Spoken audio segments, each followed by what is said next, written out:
여러분들이 기도해 주시기를 바랍니다. 지금 온라인상에서 함께 예배하는 곽순호 권사님, 또 김광식 장로님, 내 안에 평안함을 주심은 주님이 하시는 일입니다. 감사와 찬양을 드립니다 하고 참여해 주셨고, 우리 모두가 세상의 마음이 아닌 주님의 마음으로 채워지길 기도합니다 하고 참여해 주셨습니다. 감사합니다. 날마다 하나님께서 여러분들의 삶 가운데 은혜가 가득하기를 주님의 이름으로 축복합니다.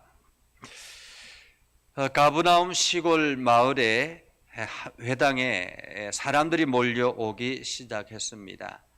요즘으로 말하면 시골 조그만 교회에 사람들이 몰려왔다라는 거죠. 그들이 몰려있는 까닭은 예수님이 그곳에서 말씀을 전하고 있었기 때문입니다. 왜냐하면 이미 예수님은 그 지역에서 유명한 사람이 되어 있었기 때문에 그렇습니다. 물을 가지고 포도주를 만들기도 하고 다 죽어가는 신하의 아들을 고치기도 하고 38년 된 중환자를 일으켜 세우기도 하고 심지어는 죽었다가 죽은 사람을 살리기도 하는 놀라운 역사가 있었기 때문에 그렇습니다. 그리고 바로 얼마 전에 어린아이 하나가 가져온 보리떡과 물고기 2마리를 가지고 5,000명이 넘는 사람을 먹이는 놀라운 사건을 경험했기 때문에 그렇습니다. 이 광경을 목격한 사람들이 예수님을 보통 사람이 아니다라고 인식을 하게 되었고, 그가 메시아가 아닐까라는 생각을 했을 뿐만 아니라, 우리가 그를 왕으로 추대하면 우리가 굶어 죽지는 않겠구나라는 생각을 했기 때문에 지금 예수님을 찾아왔던 것입니다. 그리고 이 소식은 순식간에 퍼져 나갔고, 사람들은 그가 혹시 메시아가 아닐까라는 생각과 우리를 로마의 압제 아래서 벗어나 주지 않을까라는 기대감 때문에 예수님의 말씀을 듣고자 했던 것입니다. 그들은 예수님이 무슨 말씀을 하시는지 호기심 어린 마음에 귀를 기울이고 있습니다. 드디어 예수님께서 말씀하시기 시작합니다. 그런데 예수님의 말씀이 너무 당황스럽습니다. 그의 말씀은 내 살을 먹고 내 피를 마시는 자는 내 안에 거하고 나도 그의 안에 거하나니, 살아계신 아버지께서 나를 보내심에 내가 아버지로 말미암아 사는 것 같이 나를 먹는 그 사람도 나로 말미암아 살리라. 당시 유대인들에게 있어서 피를 먹는다라는 것은 율법을 어길 뿐만 아니라 잘못하다가는 돌에 맞아 죽습니다. 거기다가 살을 먹는다라는 것, 이것은 무슨 말도 안 되는 소리겠습니까? 식인종도 아니고 말입니다. 그런데 문제는 이 말의 의미를 당시 유대 사회에서는 잘 알고 있었습니다. 살과 피를 먹는다라는 것은 살점을 뜯어 먹는다, 피를 마신다라는 의미가 아니라 그의 삶 전체를 내가 받아들인다라는 말입니다. 그리고 이 말은 당시 예수님 주변에 있는 군중들에게는 그렇게 달갑게 들려지지 않았습니다. 왜냐하면 살아계신 아버지께서 나를 보내심에 내가 아버지로 말미암아 사는 것 같이 자기 자신이 마치 하나님 아버지로 말미암아 살고 있다라는 거, 그래서 자기를 먹는 사람은 나도 그로 말미암아, 그도 나로 말미암아 살게 될 것이다 라고 말하는 것이 달갑지 않습니다. 당장에 그에게 필요한 것, 당장에 이들에게 필요한 것은 무엇입니까? 모여 들어있는 군중들에게 당장에 필요한 것은 무엇입니까? 먹을 양식입니다. 갈 바를 알지 못하는 그들에게 지금 양식을 공급해 줄 수 있는 이러한 강력한 리더가 필요한 것이지, 지금 예수님께서 말씀하시는 그 말씀처럼 마치 환상 속에서나 일어나는 것처럼 그의 살과 그의 피를 먹듯이 그의 삶을 동일하게 지질이도 가난하게 그냥 갈 바를 알지 못하는 그런 것처럼 살아가는 것에는 관심이 없었다라는 것입니다. 그런데 예수님의 말씀은 여기서 그치지 않죠. 예수님은 마치 조상들이 먹은 것을 비하듯이 자신을 먹는 것은 곧 조상들이 먹는 것과 같지 않아서, 조상들이 먹은 것은 죽지만은 자신을 먹는 사람은 영원히 죽지 아니하리라 라고 말합니다. 여기서 예수님이 말씀하시는 조상들이 먹은 것은 무엇을 말할까요? 그렇습니다. 그것은 바로 만나를 말합니다. 유대인들에게 만나는 하늘의 양식이요 영원히 기억되는 것이어서 법궤 안에 잘 모셔두고 있는데 이것이 마치 아무것도 아닌 것처럼 사람들이 말하고 있다는 것입니다. 아무것도 아닌 것처럼. 그래서 예수님의 말씀이 귀에 거슬렸던 것이죠. 그래서 사람들은 여기저기서 참을 수 없다고 한마디씩 하면서 예수님 주변을 떠나기 시작합니다. 그래서 더 이상 예수님을 따르지 않았다라고 이야기하죠. 그들은 예수님의 생명의 떡이라는 말씀과 하늘에서 내려오셨다는 주장도, 또 그의 살을 먹고 피를 마셔야 한다는 사실, 더욱 자기가 영생을 주고 부활시켜 주신다는 말씀을 도저히 수긍할 수가 없었던 것입니다. 그래서 그들은 예수님 주변을 떠납니다. 여기 오늘 성경에 보면 이 말씀이 어렵다라고 말하는데요, 여기서 어렵다라는 말은 그냥 단순히 어렵다는 말이 아니라 도리어 그 내용을 잘 아는 까닭에 못마땅하고 듣기 싫고 참을 수 없다라는 말입니다. 듣기 싫고 참을 수 없다. 어느새 예수님 주변에 제자들 외에는 아무도 남아있지 않게 되었습니다. 그래서 예수님께서 제자들에게 말하죠. 너희도 가려느냐? 너희도 가려느냐? 요즘도 마찬가지입니다. 우리의 모든 관심은 풍요롭게 먹고 사는 문제에 집중해 있습니다. 그 문제를 해결해 주겠다는 말에 사람들의 마음은 또 흔들립니다. 정치인들은 입을 열면은 모든 사람들에게 안식할 수 있는 집을 주겠다고, 그래서 집값을 안정시켜 주겠다고 저마다 외칩니다. 목표가 오직 그것 하나인 것처럼 경제를 살리겠다고 말합니다. 아니, 약자를 위해서 사회를 바꾸겠다고 이야기합니다. 그런 말이 실제로 이루어지지 않는다는 것을 알면서도 국민들은 그런 말에 또다시 현혹되어서 그 말을 듣고 싶어 합니다. 대학 사회도 삶의 근본보다는 먹고 사는 문제에 매달립니다. 그래서 인문학보다는 돈이 된다는 학과에 학생들이 몰립니다. 머리가 좋고 공부를 잘하는 학생들은 다 돈벌이 잘 되는 그런 분야를 전공하려고 합니다. 썩을 양식을 위해서 일하지 말고 영생의 양식을 위해서 일하라는 예수님의 말씀을 진리로 전하는 교회도 역시 이런 점에서는 별반 다르지 않습니다. 전도할 때 가장 먼저 하는 말이 예수 믿으면 잘 먹고 잘 살 수 있습니다 라고 말하는 것입니다. 실제로 우리가 매일 일상에서 만나는 게 바로 그런 문제이니 사람들마다 거기에 매달리는 것이 어쩔 수 없는 일인 것 같습니다. 아니, 어쩌면 이것이 해결되어야 전도도 하고 나눔도 할 수 있는 것 아니겠습니까? 그래서 새로운 사회를 만들자고 외치는 정치인들에게 표를 주고, 또 정작 당선이 되고 나면 늘 똑같은 형태의 모습을 하면서 오히려 더 안 좋은 모습을 우리들에게 보여지기도 합니다. 공평하게 나누어 먹고 사는 세상을 이루기 위해서 노력은 아무리 강조해도 지나치지 않죠. 그러나 그게 아무리 절실하다 해도 썩을 양식이라는 사실을 우리는 기억해야 할 것입니다. 아무리 잘 먹고 잘 살고 잘 산다 할지라도 결국 우리는 어떻습니까? 죽을 수밖에 없다라는 것입니다. 살아있는 동안에는 그런 것이 참된 만족으로 우리들에게 주어지지 않습니다.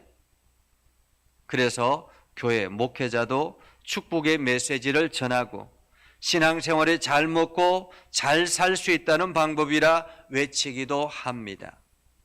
그런데 목회자가 모든 사람이 죄인이며 죽어야 하고 영원히 살기 위해서는 영생의 약을 먹어야 한다고 설교하는 사람들, 그 사람들에게 무슨 말이냐고, 요즘 같은 첨단 과학에서 이 발달한 세계에서 영생의 약이 어디 있느냐고 외치며 사람들은 떠나갑니다. 그래서 점점 예배당에 빈자리가 늘어나고 사람들은 교회에서 멀어지기 시작하고 있습니다. 여러분은 어떻습니까? 여러분은 지금 무엇을 추구하며 살아가고 있습니까? 제자들을 향해서 너희도 가려느냐라고 예수님께서 물으셨을 때 예수님의 마음은 어떠셨을까요? 너희들도 떠난 이들과 마찬가지로 나에게 실망했느냐 하는 질문일 수도 있습니다. 사실은 12 제자들도 나중에 다 여지없이 예수님을 떠나가죠. 지금까지는 어느 정도 견뎌내지만 십자가 사건 앞에서는 완전히 현실이 무너진 상황에서는 그들의 한계치에 다다른 것입니다. 그래서 여자들 몇몇을 제외하고는 모두 다가 폐잔병처럼 흩어지는 그러한 모습을 볼 수가 있죠. 예수님은 그때를 미리 내다보신 것처럼 너희들도 가려느냐라고 물으시는 것입니다. 그러나 지금 예수님은 제자들에게 또 다른 것을 묻고 있습니다. 너희도 세상의 가치를 따라서 나를 떠나겠느냐라고 물으시는 거죠. 양자택일을 하라라는 말입니다. 이것이냐 저것이냐를 선택하라는 말이죠. 이런 말씀을 상투적으로 생각해서는 안 됩니다. 기껏해야 교회에 더 열심히 나오라거나 봉사활동을 열심히 하라는 말씀으로 생각해서도 안 됩니다. 이것은 단순히 예배당에서 예배를 해야 하는지 집에서 온라인 예배를 해야 하는지 이런 것의 차원도 아닙니다. 예수님의 이 질문은 생명이냐 죽음이냐의 차원입니다. 사람들은 생명을 선택하지 않고 오히려 죽음을 선택합니다. 썩을 양식을 위해서 살아갑니다. 그게 왜 썩을 양식이냐고 사람들은 외치면서 마치 이 사실을 외면합니다. 다른 사람들이 그렇게 살아가니까 이게 뭔지도 모르고 그냥 따라서 살아갑니다. 그래서 저마다 세상을 따라 살아가죠. 그런데 오늘 제자 베드로가 당당하게 이야기합니다. 주여, 영생의 말씀이 주께 있사오니 우리가 누구에게로 가오리까? 우리가 주는 하나님의 거룩하신 자이신 줄 믿고 알았사옵나이다. 이 대답은 우리가 예수님 외에는 갈 곳이 없습니다 라는 의미입니다. 세상에 갈 곳이 어디에 얼마나 많습니까? 오라는 데는 없어도 갈 곳이 많다고 이야기하지 않습니까? 그런데 베드로는 주님밖에는 갈 곳이 없다라고 이야기합니다. 이 말은 예수님을 영생의 말씀으로 경험했다라는 말이기도 합니다. 이런 사랑은 다른 데 신경 쓰지 않지요. 이것보다 더 의미 있고 행복한 삶이 없기 때문입니다. 예를 들어서 어느 누구를 사랑하게 되었다고 합시다. 그 사람만 생각하면 그 사람과 관계에만 집중하게 되지요. 그래서 그와 함께 있는 것으로 만족합니다. 다른 누군가가 더 필요하지 않지요. 아무리 주변에 예쁜 사람이나 멋있는 사람이 있다 할지라도 오로지 그 사람에게는 그 사랑하는 사람밖에 보이지 않습니다. 아무리 주변에 멋있는 사람이 있다 할지라도 그 사람밖에 보이지 않죠. 사랑은 화염에 휩싸이는 경험이기 때문에 그 대상과 함께 대상을 위해서 죽을 수 있다는 그런 마음도 들게 합니다. 우리가 누구에게로 가오리까? 라고 말하는 그 순간 베드로와 다른 제자들의 마음은 예수님과 함께라면 우리가 죽어도 좋겠다라는 그러한 믿음의 결단을 하고 있는 것입니다. 기독교는 지난 2000년 역사를 통해서 계속 우리들에게 질문하죠. 너희도 가려느냐? 너희도 가려느냐? 기독교인들에게 그리고 세상 사람들에게 던져지는 질문입니다. 지금 우리도 똑같이 그 질문 앞에 서 있죠. 제가 보기에 너희도 가려느냐라는 말씀은 지금 우리에게 주시는 강력한 영적 도전이기도 합니다. 너희도 가려느냐? 2015년 1월 억류되었다가 2017년 8월에 극적으로 풀려난 임현수 목사라는 분이 계십니다. 그분은 캐나다의 큰빛 교회의 원로 목사이기도 합니다. 큰빛 교회를 개척해서 목회를 잘 하다가 은퇴를 하고 난 다음에 조기 은퇴를 하고 난 다음에 북한 사역에 집중했습니다. 물론 교회 목회를 하면서도 북한 사역에 집중했었는데 은퇴를 하고 난 다음에 완전히 그 일에 전담을 하게 되었죠. 그런데 그가 북한의 모든 물자를 지원하고 여러 가지 했었는데 그만 수용소에 억류되었다가 풀려나서 자그마치 2년 7개월 동안 억류되었다가 풀려났습니다. 그래서 그때 당시에 우리나라 뉴스에서도 많이 나왔던 그런 장면이죠. 북한에서 최장 기간 동안 억류당했던 그는 북한 선교의 대부로 알려져 있었습니다. 그는 캐나다 시민권을 취득한 후에 1997년부터 북한을 100여 차례 드나들면서 인도적인 대북 지원을 하기에 힘썼습니다. 영어 교원으로 1,500명을 양성하였고 고아원을 350명을 돌보기도 하고 그리고 이불이라든지 혹은 안경이라든지 이러한 것들을 끊임없이 지원하였습니다. 그래서 18년 동안 북한에 지원하는 규모만 해도 얼마 정도 지원했느냐 하면 550억을 지원했다고 합니다. 18년 동안. 한 개인이 그 550억을 그 교회를 통해서 지원했다라는 거죠. 그러니 한 번 갈 때마다 얼마나 많은 것들을 들고 갔겠습니까? 그래서 북한 당국에서도 이 임현수 목사가 본인이 이렇게 지원하고 엄청나게 큰 손이기 때문에 그것을 알고 있으면서도 암묵적으로 허용해 주었었다고 합니다. 그러다가 말도 안 되는 제명을 붙여서 사형 언도를 시키고 그리고 949일 동안 독방 감옥에 그를 가두어 두었다고 합니다. 하지만 그는 하나님의 살아계심을 깨닫게 되어 하나님의 살아계심을 알고 하나님의 시간에 그분은 모든 것들을 내어 맡겼다라는 것입니다. 그래서 임현수 목사는 지난 날을 돌이켜보면서 이렇게 이야기합니다. 놀라우신 하나님의 계획이었다고. 자기가 그 독방 안에 있었던 것은 놀라우신 하나님의 계획이었다고. 생명 없는 북한 땅에 하나님의 생명을 전하다가 사망의 엄침한 골짜기에 들어가게 됐지만은 주께서 자기와 함께하고 있었다라는 것을 알게 되었다고 이야기합니다. 그는 일주일에 6일 동안 하루에 8시간씩 하루도 빠짐없이 강제 노동을 했다고 합니다. 감시하는 간수만도 50명에 달했다고 합니다. 이들 중에 대부분은 권총을 소지하고 있었고 그래서 언제든지 임현수 목사가 잘못된 뭔가를 실수하면 금방 총으로 쏠 것 같은 그러한 위기 속에 있었다고 합니다. 심지어 처음에는 극심한 스트레스에 의해서 석 달 동안 먹은 것을 다 토해낼 정도로 극심한 스트레스에 빠져 있었다고 합니다. 그럼에도 마음속에는 하나님의 때에 자기를 풀어주실 것이다라는 그러한 확신이 있었고 그 확신 때문에 수감되는 첫날부터 그는 끝까지 견딜 수가 있었다고 합니다. 그가 수감되는 첫날에 꾼 꿈이 바로 그것이었다라는 거죠.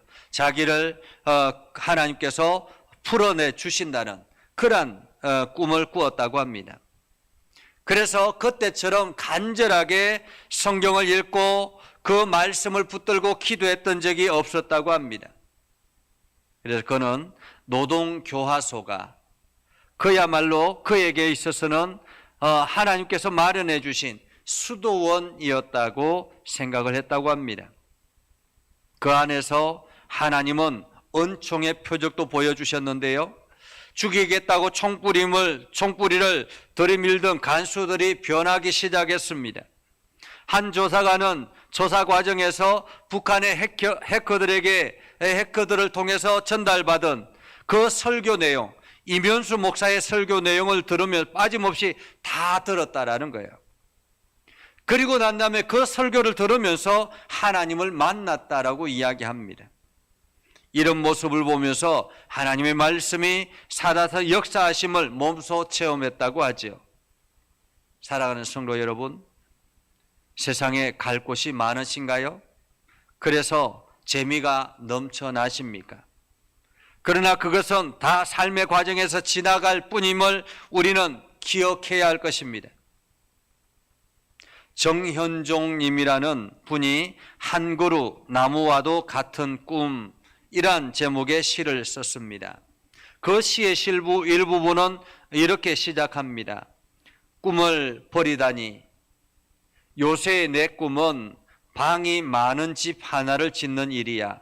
그래, 이 세상에 떠돌이와 건달들을 먹이고 재우고 이쁜 이탈자들과 이쁜 죄수들, 거꾸로 걸어 다니는 사람과 서서 자는 사람, 눈 감고 보는 사람과 온몸으로 듣는 사람, 끌어안을 때에 팔이 엿가락처럼 늘어나는 사람, 그 사람들을 하여간 그런 거악스럽지 못한 사람들을 먹이고 채우게. 이 시인은 방이 많은 집을 하나 세우는 것이 꿈이었다고 합니다. 그래서 그 집 안에 세상의 떠돌이와 건달들, 그리고 갈 곳이 없는 사람들을 다 먹이고 채우고 그런 일을 하고 싶다라고 이 꿈을 꾸었다라는 것입니다. 여러분, 예수님께 붙어 있기로 작정한다면 여러분은 영생의 말씀을 경험하게 될 것입니다. 그리고 여러분은 예수님의 살과 피를 먹는 삶을 살아가게 될 것입니다. 하나님의 아들 예수 그리스도, 그분이 바로 우리의 길인 것입니다. 오늘 너희도 가려느냐라는 그 질문에 주께서 여기 계시오니, 영생의 말씀이 여기 계시오니 라고 대답했던 베드로처럼 오늘도 우리가 주의 말씀이 여기 있사오니 내가 어디를 가리까 라고 고백하는 여러분이 될 수 있기를 주님의 이름으로 축복합니다. 기도하겠습니다. 거룩하신 아버지 하나님, 은혜를 감사합니다. 오늘도 하나님의 말씀을 붙들고 나아갑니다. 우리 가운데 함께 하시고 하나님의 은혜와 복이 넘쳐나게 하시고 우리가 행하는 모든 일들마다 아름다운 열매들이 나타나게 하옵소서. 주의 영광이 온 땅에 드러나도록 우리를 사용하여 주옵소서. 예수님의 이름으로 기도드리옵나이다. 아멘. 찬송가 213장 1절 2절 찬양하겠습니다.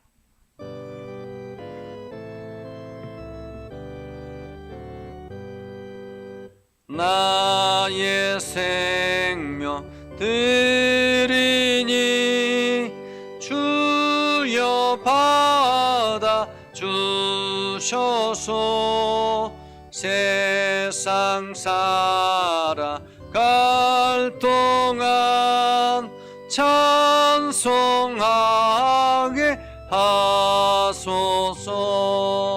손과 발을 드리니 주여 받아 주셔서 주의 이름 위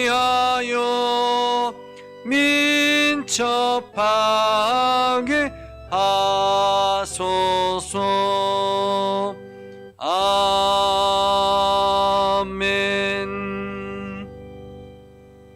기도하겠습니다. 여러분들의 헌금에 손을 얹으시고 기도하겠습니다. 거룩하신 아버지 하나님, 이 시간 흩어져 있는 믿음의 백성들이 하나님 앞에 예배 드리며 귀한 예물을 하나님 앞에 올려드립니다. 하나님, 이 예물을 통해서 저들의 삶을 복되게 하시고 이 예물이 저들에게는 궁핍함을 면하고 하나님의 은혜와 복이 넘쳐나는 축복의 씨앗이 되게 하여 주옵소서. 그래서 저들이 하는 모든 일들마다 하나님의 은혜가 넘쳐나게 하시고 하나님의 사랑이 가득하게 하시고 하나님의 능력을 경험하게 해주셔서 날마다 기쁨이 저들의 삶을 통해서 세상에 흘러가게 하옵소서. 아버지 하나님, 오늘도 주님의 말씀 앞에 겸손하게 섭니다. 저들의 헌신을 기억하여 주시고 그 헌신이 헛되지 아니하도록 하나님 긍휼을 베풀어 주시옵소서. 주의 능력 안에 거하게 하여 주시고 하나님의 말씀 안에 거하게 하여 주시옵소서. 이 예물이 쓰이는 곳곳마다 하늘의 기적이 나타나게 하여 주옵소서. 예수님의 이름으로 기도드리옵나이다. 아멘. 자, 우리 주의 사랑으로 사랑합니다. 함께 찬양하겠습니다. 주의 사랑으로 사랑합니다. 주의 사랑으로 사랑합니다.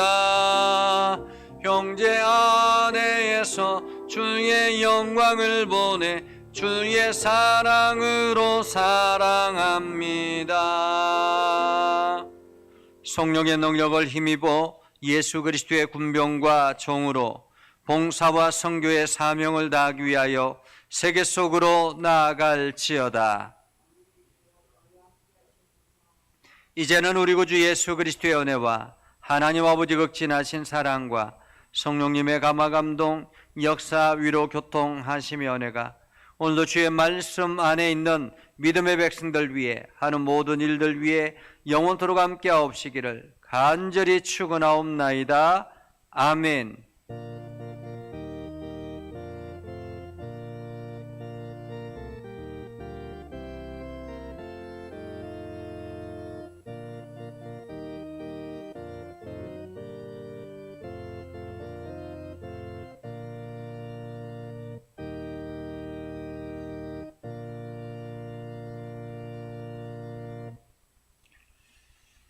한 주간 건강하시고 승리하시기 바랍니다.